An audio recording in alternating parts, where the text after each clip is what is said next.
Hello, this is Mr. Collier, and today we're doing optimization using calculus.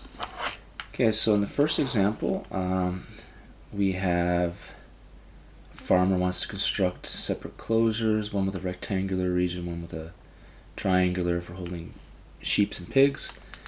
An existing fence forms a boundary as shown in the figure below. So there's an existing fence forms the boundary. And these sides are equal. This one's equal here. So we can call this one X, and this one X, and the entire amount of fencing available is 500. So this is 500 minus 3X. That's the remaining amount for this side. So once we have that, we can make an equation for the entire area.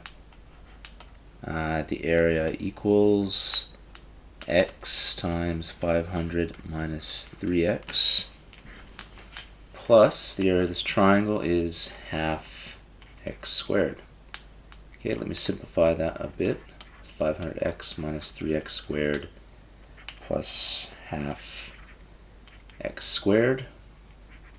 And you could actually simplify here, but there's no need to.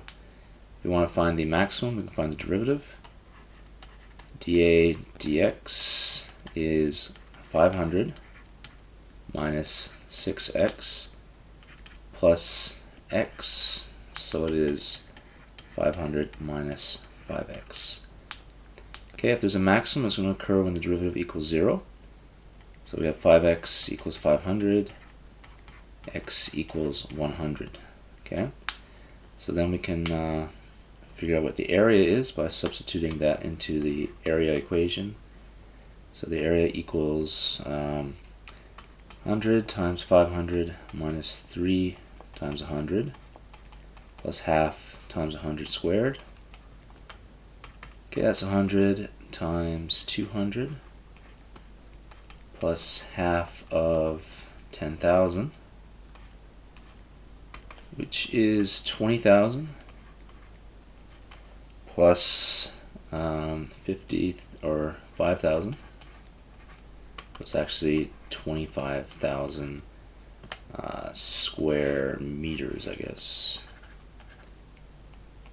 Okay, so the maximum happens at x equals 100, and the maximum area is 25,000 square meters. Just to prove that it is a maximum, you could graph it and see that it's a maximum, or you can actually get the second derivative as well. What's the second derivative? The second derivative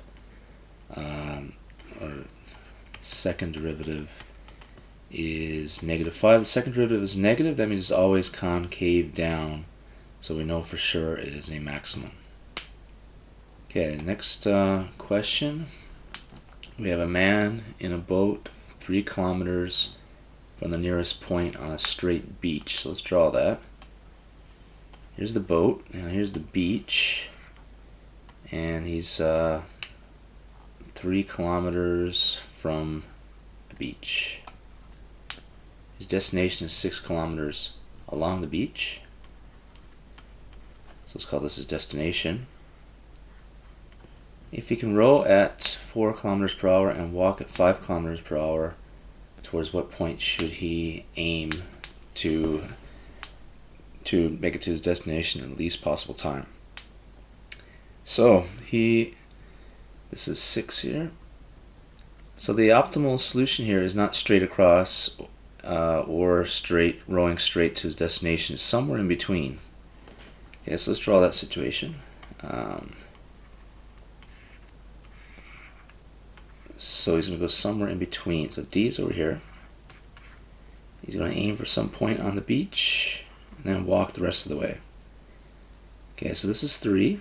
And now this is 6, so we'll call this x, and 6 minus x here. Then to get this distance here, we can use Pythagorean theorem. This is the distance that he has to be rowing.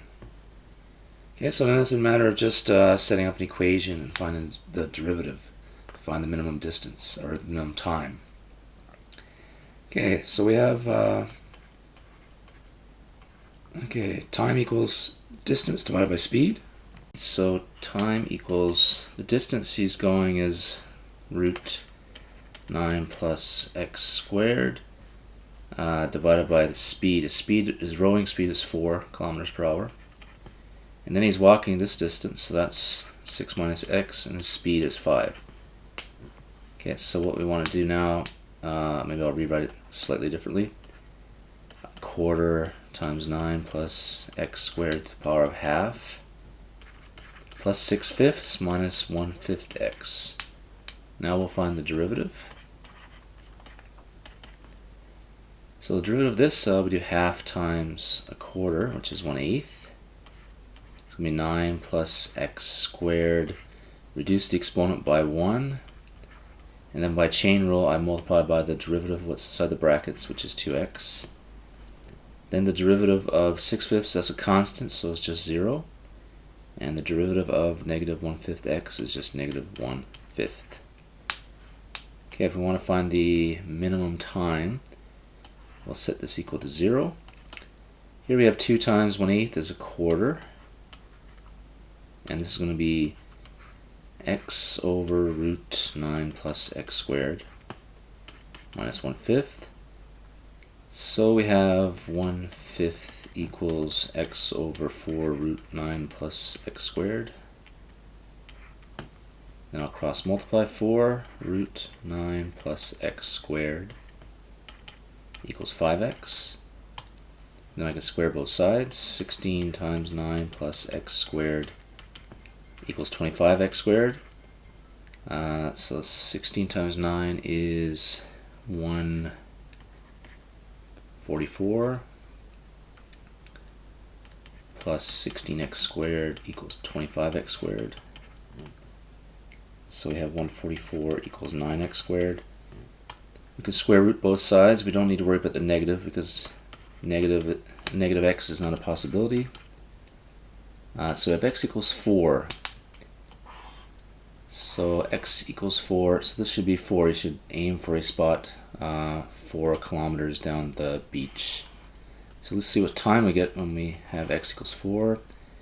The time is going to be equal to root 9 plus 4 squared over 4 plus 6 minus 4 over 5. That is root 25, so that's 5/4 plus 2/5, which is 1.25 plus 0.4, it is 1.65 seconds, or sorry, hours.